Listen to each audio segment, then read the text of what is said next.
آج ہم اس ویڈیو میں آپ کو نبی صلی اللہ علیہ وسلم کی عادتوں کے بارے میں بتائیں گے۔ نبی صلی اللہ علیہ وسلم کی روزمرہ کی زندگی میں ان کی کیا عادت تھی۔ ہر مسلمان پر آپ صلی اللہ علیہ وسلم کی اتباع لازم ہے، اس لیے ہر مسلمان کو چاہیے کہ آپ صلی اللہ علیہ وسلم کی عادت اور سیرت سے واقف ہو تاکہ آپ صلی اللہ علیہ وسلم کی مکمل اتباع کر سکے۔ تو آئیے جانتے ہیں۔ روایت میں ہے کہ رسول اللہ صلی اللہ علیہ وسلم اپنے جسم و لباس کی صفائی پر بے حد خیال رکھتے تھے۔ کبھی کبھار آپ صلی اللہ علیہ وسلم بال بھی بڑھا لیتے تھے، مگر آپ بالوں کو نہایت صاف ستھرا رکھتے اور کنگھی سے سنوار کر رکھتے تھے۔ آپ صلی اللہ علیہ وسلم تیز تیز چلتے اور صحابہ کو قدم ملانے میں دقت پیش آتی تھی۔ آپ کی جو گفتگو ہوتی تھی وہ نہایت آہستہ آہستہ کرتے تھے۔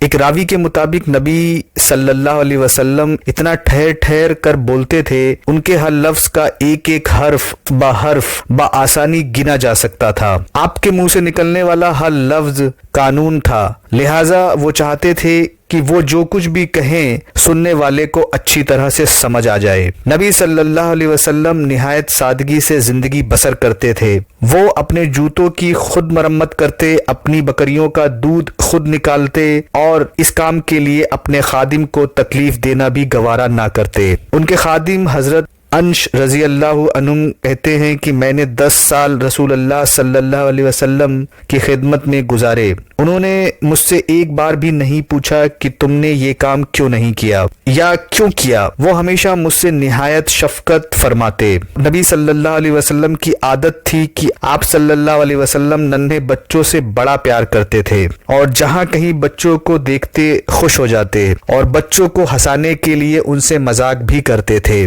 وہ اپنے نواسے حضرت حسن اور حضرت حسین رضی اللہ عنہم سے بھی بے حد محبت کرتے تھے۔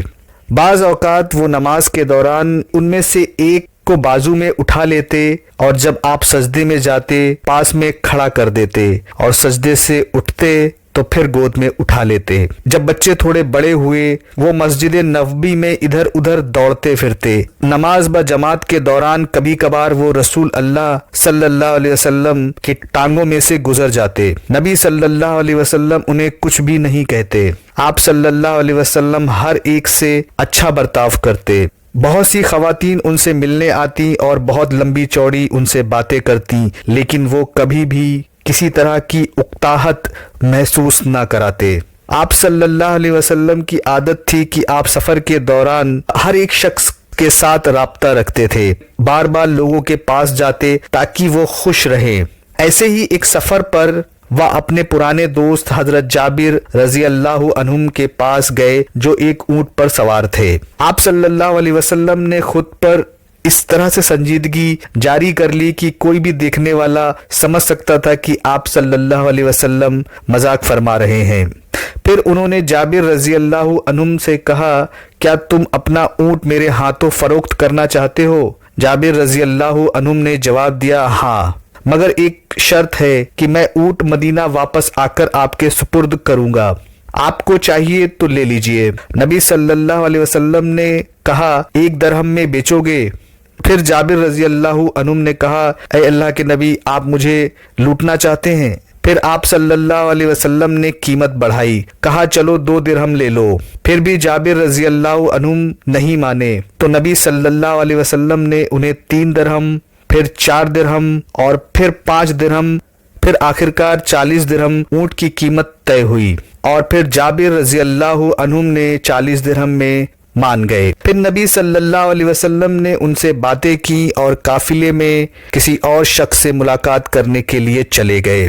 مدینہ واپس پہنچ کر جابر رضی اللہ عنہم نے اپنی بیوی سے تمام ماجرا سنایا اور بتایا کہ کس طرح سفر کے دوران رسول خدا صلی اللہ علیہ وسلم سے خوشگوار ملاقات ہوئی۔ ان کی بیوی بہت نیک تھی۔ ان کی بیوی نے حضرت جابر رضی اللہ عنہم سے کہا کہ وہ رسول اللہ صلی اللہ علیہ وسلم کی بات کو مذاق تصور نہ کرے، بلکہ اونٹ کو رسول اللہ صلی اللہ علیہ وسلم کے گھر لے جائے، اور پھر انہوں نے ایسا ہی کیا۔